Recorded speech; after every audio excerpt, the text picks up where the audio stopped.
Speak for yourself. So the book is The Republican Brain. Chris, I'm fascinated by this, and I haven't had a chance to read the whole thing, but I've been reading various parts of it over the last week since I got it. So my first question to you is, we know that there are these, and again, the subtitle is The Science of Why They, Republicans, Deny Science and Reality.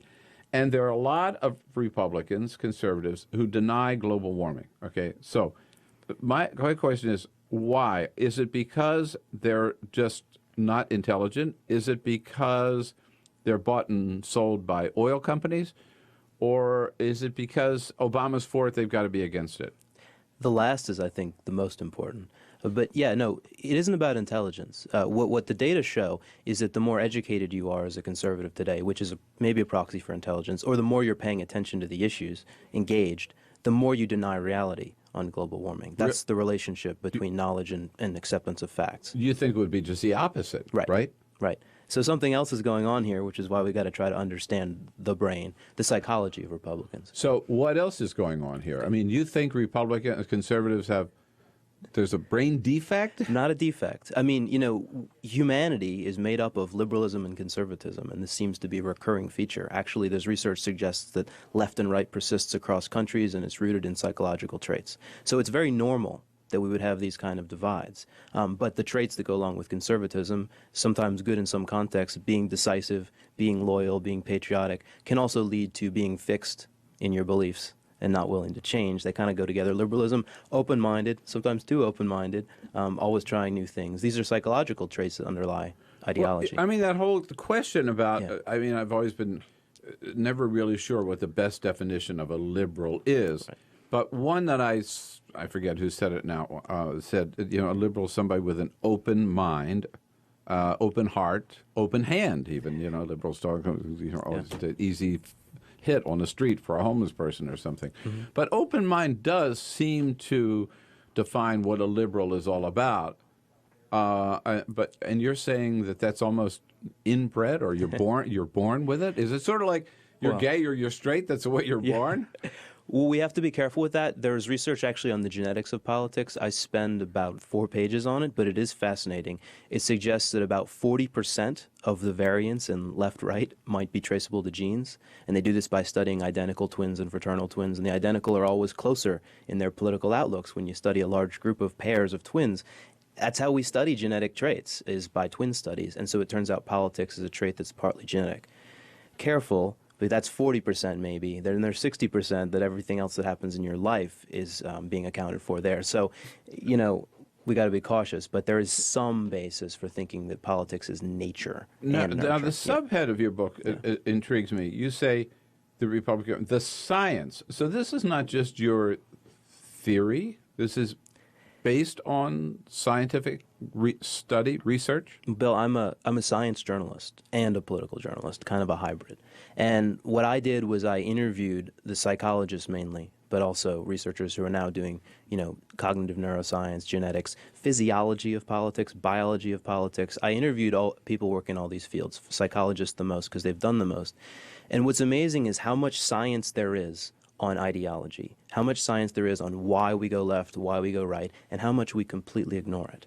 So my eyes opened the more I dug into this and I interviewed the people doing it, and so I sort of synthesized everything that they're finding. And so it's a discussion of studies, what they mean, what they don't mean. I mean, we have to be careful about that as well. Yeah. Well, it's fascinating to me because I've long suspected that some of my conservative friends are mentally ill. Or mentally deficient. That's not what it means, though. Right? I want to jump to that conclusion. But they emphasize, the researchers, politics is personality. We know that. Okay, that's one of the most firm findings, is that liberals and conservatives differ on openness as a core aspect of personality. That's a big difference between liberals and conservatives. You can measure it. It's only an average difference. You can find open conservatives, you can find closed liberals, but liberals more open. Okay. But the range, liberal, conservative, is a normal range for humanity. And the same thing on all these traits. So they're not saying that conservatives are somehow off. This is not abnormal psychology. It's normal psychology. So Chris Mooney is the author of The Republican Brain. Fascinating stuff. I find it. 866-55-PRESS. We often wonder why conservatives are so dense, why they don't see the light. How can they deny? Look at all the evidence there is for global warming. We just had the head of the Climate Progress at Think for American Progress, at the Center for American Progress on in the last hour, who was talking about this last March was the hottest March in recorded history.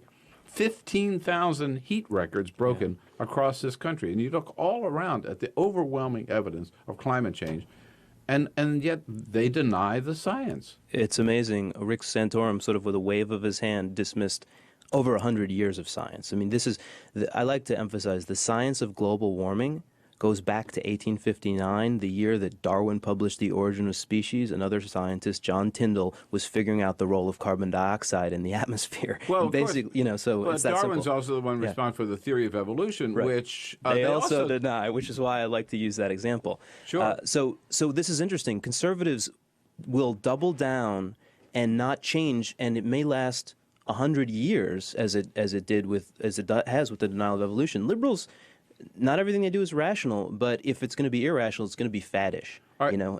Now, here's the thing, though. They not only deny, as you point out in the book, conservatives not only deny science and scientific evidence, they also deny history, or they try to rewrite history. I mean, you've got a good collection of them at the beginning of the book. But for example, that we are a Christian nation.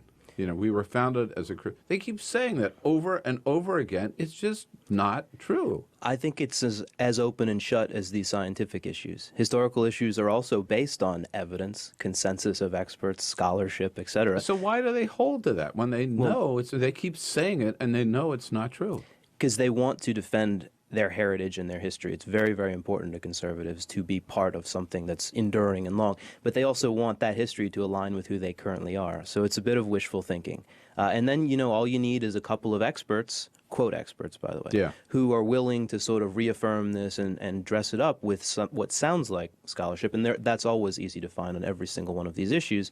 And so they'll have their own people they can quote and cite, and that's how it goes. I mean, I was just thinking, Ronald Reagan, he'll say, right? Never, never, never, right? Would Ronald Reagan ever be for raising taxes? He raised taxes 7 out of 8 years he was in the White House. I'm a Californian. The biggest tax cut in the history of California, Ronald Reagan. And we played a clip yesterday of Ronald Reagan saying that the wealthy should not pay a lower rate of tax than their secretary pays. He's for the Buffett rule in 1985, and Republicans still deny it. Here's the book. It's called The Republican Brain. Chris Mooney is the author. He's in the studio with us. I can't figure these conservatives out. Maybe you can. Chris Mooney's done a pretty good job of it in the Republican Brain, which of course presumes that they have one. Be glad to have you join the conversation at 866-55-PRESS, and we'll be right back. This is the Full Court Press, the Bill Press Show. Live on your radio and on Current TV.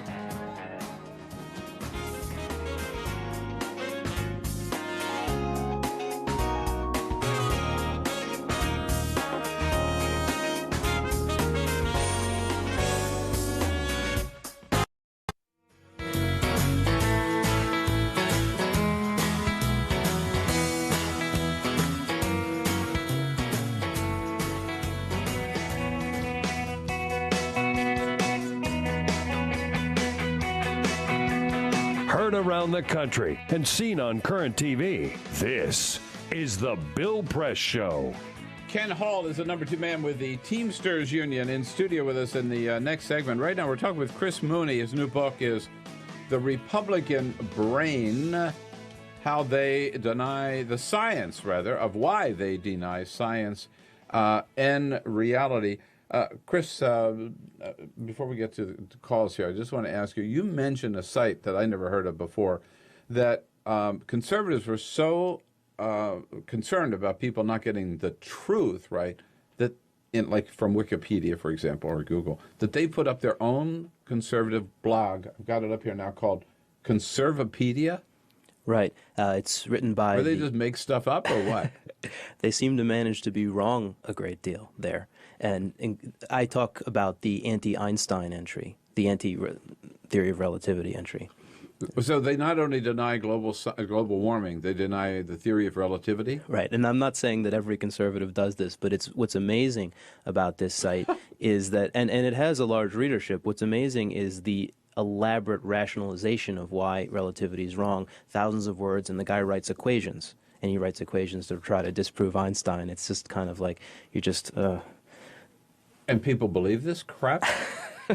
I don't know. Dave. And then he cites the Bible. Oh, so, right. Oh, the Bible proving that the theory of relativity is. Dave's calling from Anaheim, California. Hi, Dave. What do you say? Hey, Bill. Hey. I was telling the guy, I really believe, I mean, I'm not a big conspiracy nut or anything like that, but I really think there's just this ends justify the means attitude of they just want to destroy the federal government. I mean, they think it's all about destroying the federal government. They can lie, whatever they have to do to attack it. And it's weird because every time they pluck one of them Fox people and they put them in the McLaughlin group or something, where they have, argument, it's just attack, attack, attack. There's no, there's no logic or anything involved, and it's fear, and it's a one-track sort of attack mode, and it's just that's the thing. All right, Dave. I Appreciate the comment. Appreciate the call, Chris. Well, what he's getting at is I also talk about liberals and conservatives have different moralities. And one of the core aspects of conservative morality, and when I say morality, it means this is deep-seated emotions that affect how you view issues before you're even thinking about them, is this idea of individualism. In other words, a fair system is one in which you get ahead or you fall behind based on your own merits, and that's the way it should be. And they view all issues through that lens. And so if the federal government is seen as an assault on individualistic values, then it will be attacked.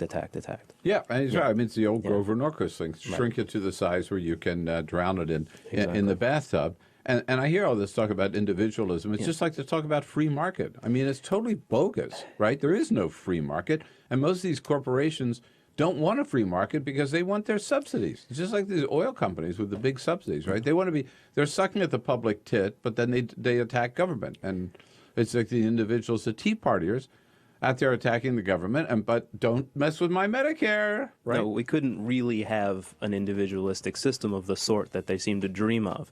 But the emotion is there that leads them to really, really attack the government. So, Chris, just 5 or 10 seconds.